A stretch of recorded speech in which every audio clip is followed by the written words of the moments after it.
অনেকে আবার ব্যাকুমের মতো প্রশ্ন করে যে আপনারা এই যে রবিউল আউয়াল মাসে নবীজি আসছে, আবার রবিউল আউয়াল মাসে নবীজি বিদায় নিচ্ছে। ওটাই সত্য, যদিও রেওয়ায়েতে বিভিন্নভাবে আছে। অনেক রেওয়ায়েতে আছে আসলে রবিউল আউয়াল মাসে নবীজি বিদায় নেন নাই, অন্য মাসে বিদায় নিচ্ছে। মানলাম রবিউল আউয়াল মাসেই নবীজি আসছে, রবিউল আউয়াল মাসেই নবীজি ইন্তেকাল করেছেন।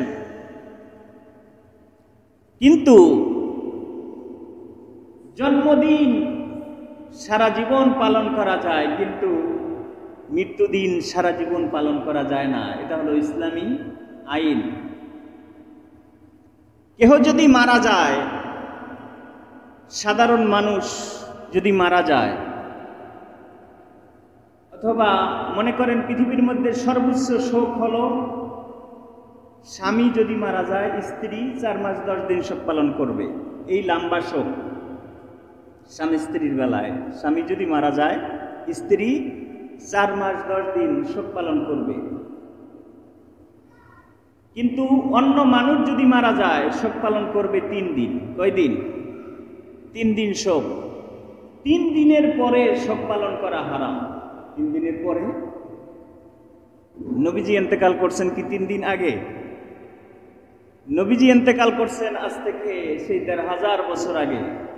এখন কি কোরআন হাদিসের ভাষ্য অনুযায়ী শোক পালন করার অনুমতি আছে? এখন বলবেন তাহলে জন্মদিন কেন পালন করেন?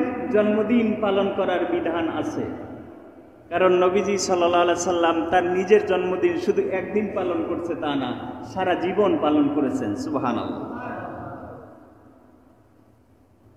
শুধু বছরে একদিন পালন করছেন তা না, দিনটাই কোট করে রেখেছেন যে আল্লাহ রাব্বুল আলামিন আমাকে রহমত করে দুনিয়ায় পাঠিয়েছেন, আমি আল্লাহর শুকরিয়া আদান।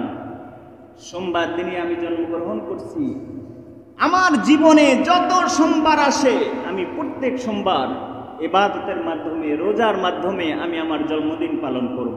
সুবহানাল্লাহ। হাদিস খুলে দেখেন, সরাসরি কেউ অস্বীকার করতে পারবে না নবীজি প্রত্যেক সোমবার দিন রোজা রাখতেন। জিজ্ঞাসা করা হলো, ইয়া রাসূলুল্লাহ সাল্লাল্লাহু আলাইহি সাল্লাম, আপনি কখনো মিস দেন না, প্রত্যেক সোমবার আপনি কেন রোজা রাখেন? নবীজি সাল্লাল্লাহু আলাইহি সাল্লাম বলেন, ফিহি উলিদতু, আমি এই দিনটা জন্মগ্রহণ করেছি।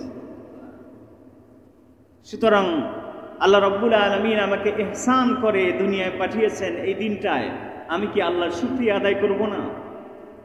আমি আরেক জুমায় বলছিলাম, জন্মদিন এভাবে পালন করেন, খুব সুন্দর, কিন্তু যেই কালচারে আমরা জন্মদিন এখন পালন করছি আমাদের সন্তানদের, এটা কিন্তু সম্পূর্ণ হারাম। এটা সম্পূর্ণ হারাম। আমার কথাটা গোলায় ফেলবেন না, কথাটাকে বুঝবেন আগে।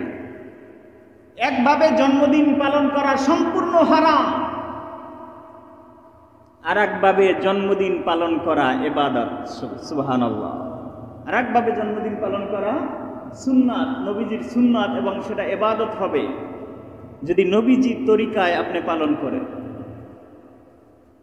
তো আমরা নবীজির জন্মদিনে আমরা খুশি হই কেক কাইটা, গান গায়া, মোমবাতি জ্বালায়া, কি দিয়া? ইবাদতের মাধ্যমে।